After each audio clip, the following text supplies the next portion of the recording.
Ladies and gentlemen, on behalf of Proham, permit me to extend a warm welcome to all of you. And as usual, before we begin, let me thank once again Dr. Saifuddin Abdullah from the Global Movement for Moderates, AMAN, in joining us in hosting this roundtable discussion.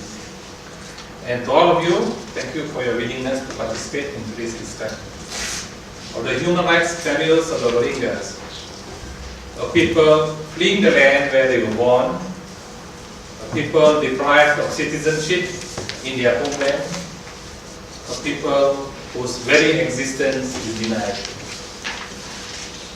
The Rohingyas have been described by the Burmese historian as fabricated people.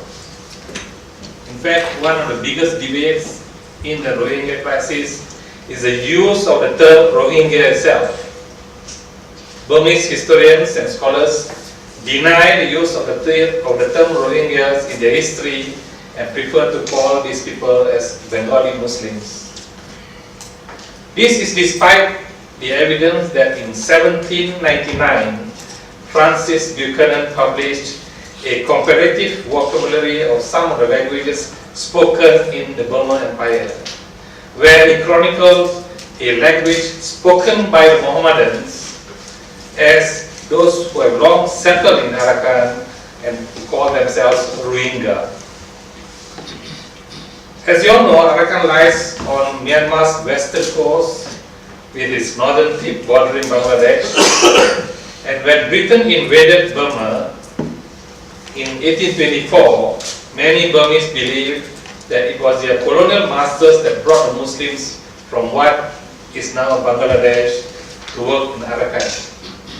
Centuries and generations later, the Rohingyas are still believed to be illegal immigrants.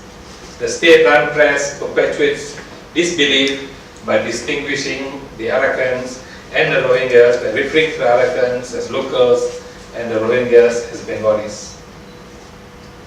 When Burma became independent in 1948, the Constitution, Article 11, guaranteed citizenship to, among others, every person who was born in any of the territories which at the time of his birth was included within His Britannic Majesty's dominions and who has resided in any of the territories included within the Union for a period of not less than 8 years in the 10 years immediately preceding the date of the commencement of the Constitution. In 1951, the Resident of Burma Registration Act of 1949 was implemented through the 1951 Residents of Burma Registration Rules, and the Rohingyas were issued with national registration cards. The second Prime Minister of Burma, Sui, said that Rohingya are a race like other races in Burma and have equal rights. The Rohingyas in 1960 exercised their rights as citizens and participated in the elections. However, in 1962, a coup d'etat, General Nevin overthrew UNU's government and set forth the Burmese way to socialism, which would further adversely affect the Rohingyas till today. Significant among his policies was Operation Naga Min, literally Operation Dragon King, which authorized a sweeping check of identity papers throughout the country in order to purge Burma of the Rohingyas deemed illegal foreigners.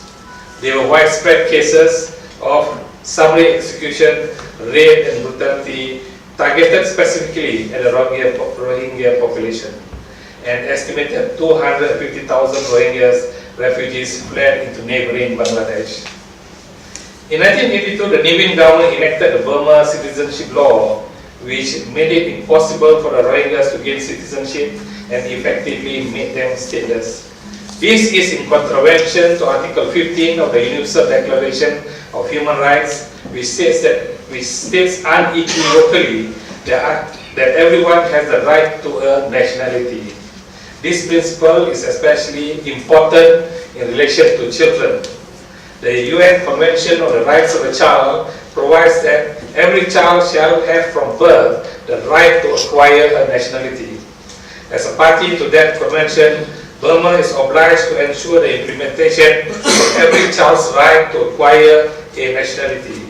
since it is almost impossible for a Rohingya, and in particular a Rohingya child, to acquire Burmese citizenship. The 1982 Burma citizenship law violates the fundamental right to a nationality. The effect of this denial is profound. Rohingya are limited in their ability to vote, be elected for public office, move freely within Burma, own land, or receive public services such as education. In 1992, the Burmese authorities established the Border Security or Military Force Nasaka in North Rakhine. Nasaka consisted of the police, immigration, customs, military intelligence, and anti-riot police. From 1992 until its abolishment in July 2013, Nasaka were the main perpetrators of human rights abuses against the Rohingya in Rakhine. Nasaka then introduced orders which restricted the marriages of Rohingyas, requiring them to obtain permission from the Nasaka before they marry. Failure to obey the requirement was punishable by fine, prosecution, or imprisonment. After the hurdle of actually getting married, the Nasaka imposed a limit of 2 children per Rohingya couple. Nasaka were also known to target mosques. When the military dictatorship ended and a new government democratically elected, the fates of the Rohingyas were sealed when the new government affirmed the exclusion and restriction policies of the Rohingyas. As all of you all know, in June 2012, there's a horrific violence erupted in the Arakan state between the Muslim Rohingya and the predominantly Buddhist Rakhines. The violence has been encouraged by racist organizations and individuals, and what would be described as a communal violence quickly evolved into organized and systematic attacks against the Rohingyas. At this juncture, I would like to recommend, for those who have not already done so, to watch the Al Jazeera documentary titled The Hidden Genocide, which chronicles the riots in detail. With reference to the title of the documentary, according to Professor William Shabazz, one of the most foremost experts on international criminal law, Myanmar is moving into a zone where the word can be used in the case of the Rohingya. When you see measures preventing birth, trying to deny the identity of the people, hoping to see that they really are eventually no longer exist, denying their history, denying the legitimacy of the right to live where they live. These are all warning signs that mean that it's not frivolous to envisage the use of the term genocide.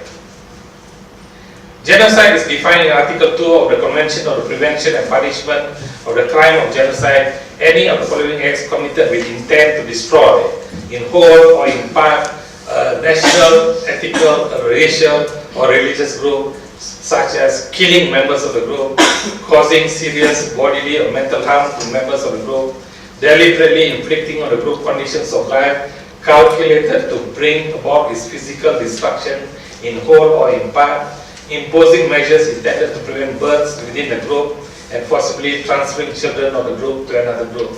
The Rohingya crisis does alarmingly look like it fits this bill.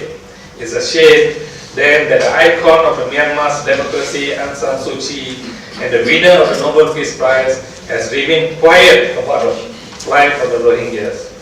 Consequently, according to the 2005 outcome document adopted by the General Assembly, when a state fails to protect its own population, the rest of the United Nations states have a responsibility to use appropriate diplomatic, humanitarian, and other peaceful means to help protect population from genocide, war crimes, ethnic cleansing, and crimes against humanity.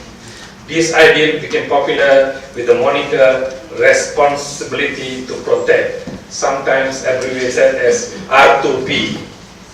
In accordance with the norm of Responsibility to Protect, in December 2013, the United Nations General Assembly passed Resolution 68/242, which called upon the government of Myanmar to protect the civilian population from ongoing violence, to ensure full respect for human rights and fundamental freedoms, including full access to humanitarian assistance without discrimination, unhindered access across Rakhine State, and the voluntary return of internally displaced persons and refugees to their communities of origin, to allow freedom of movement, equal access to full citizenship, for the Rohingya minority and to address issues of land ownership and the restitution of property. What then of Malaysia's and ASEAN's R2P? Proham therefore urges Malaysia and the rest of the ASEAN nations to undertake this responsibility to protect people whose human rights violation frankly borders on the most serious international crime of genocide. Here, to address this issue and to further elaborate on the horrors facing the Rohingyas is this panel of esteemed speakers whose personal experience and wealth of knowledge make them experts in their own right. I myself am rather enthused to hear them today, like I'm sure most of you. So thank you very much. Thank you. Thank you, Dr.